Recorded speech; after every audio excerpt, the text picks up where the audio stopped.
দেশের বরেণ্য শিল্পীদের সঙ্গে পেয়েছি, এক প্রকার ইনফ্লুয়েন্স রাখছি এরকম মানুষকেও আমরা ব্যক্তিবর্গকেও পেয়েছি। এরকম ওকেশনে আমি অনেক নার্ভাসও ফিল করি। আমারও বিশ্বাস যে এরকম একটি চরিত্র আমাকে অনেকদিন বাঁচিয়ে রাখবে। অবশ্যই বিশেষভাবে ভালো লাগার আজকে আমরা অনেক আমাদের দেশের বরেণ্য শিল্পীদের সঙ্গে পেয়েছি, সেই সাথে আমাদের সমসাময়িক কলিগরা এসেছেন, কিছু আমাদের জুনিয়র আমাদের ফ্রেন্ডসরা এসেছে, বিভিন্ন মহলের মানুষরা এসেছে, অনেক গুণীজনরা যারা আমাদের মিডিয়ার নয় কিন্তু সমাজে নানাভাবে তারা এক প্রকার ইনফ্লুয়েন্স রাখছে এরকম মানুষকেও আমরা ব্যক্তিবর্গকেও পেয়েছি। তো অবশ্যই ভালো লাগার আর এরকম ওকেশনে আমি অনেক নার্ভাসও ফিল করি। তো অনেক হট্টগোল ছিল, অনেক মানুষজন ছিল, সবার সঙ্গে হয়তো ঠিকমতো কথা বলা হয়ে ওঠেনি। ক্লেমন নিয়ে এলো বিরাট কারবার। ইউনিক কোডটি সাবমিট করলে জিততে পারো লক্ষ লক্ষ গিফট।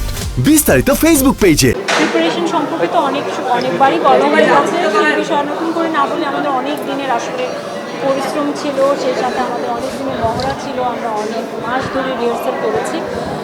আর হ্যাঁ, আমারও বিশ্বাস যে এরকম একটি চরিত্র আমাকে অনেক দিন বাঁচিয়ে রাখবে, সেরকমটাই প্রত্যাশা করি। কারণ এই সকল চরিত্র আসলে once in a lifetime আপনার জীবনে আসে, সবার ভাগ্যেও হয়তো জোটে না। আমি মনে করি আমি ভাগ্যবতী যে আমার জীবনে এরকম একটি সিনেমা করবার সুযোগ আমার হয়েছে এবং এটির অংশ হবার সুযোগ হয়েছে।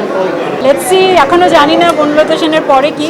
আপাতত বনলতা সেনের ঘরে আছি, বাট অপেক্ষায় আছি নতুন আরেকটা গল্পের জগতে ঢুকবার। দেখা যায়, জানি না, আমি চেষ্টা করি অভিনয়ে। আমি যখন আমার প্রথম সিনেমা করেছি আয়নাবাজি, সেই সময় থেকেই আমি যখন থেকে আমার প্রথম সিনেমা করেছি আয়নাবাজি, তখন থেকেই আমি এই অভিনয় জগৎ, সিনেমার গল্পের জগতে এই যে ঢুকবার ব্যাপারটা, সেই জগতে হারিয়ে যাবার ব্যাপারটা এবং সেটার যে প্রস্তুতি, পুরা প্রসেসটা, সেটা আমি বেশি পরিমাণে এনজয় করেছিলাম আমার প্রথম সিনেমা। এবং তখন থেকে আমি সিদ্ধান্ত নিয়েছি যে আমি ফিল্ম করতে চাই।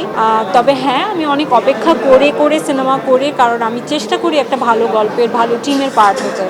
হয়তো আমার ভালোবাসাটা বা আমার ইচ্ছাটা, এই ক্রাফটের প্রতি আমার প্যাশনটা খুব মন থেকে, তার কারণে হয়তো আপনারা যদি বলে থাকেন আমি ভালো অভিনয় করি, হয়তো সেটা দেখা যায়।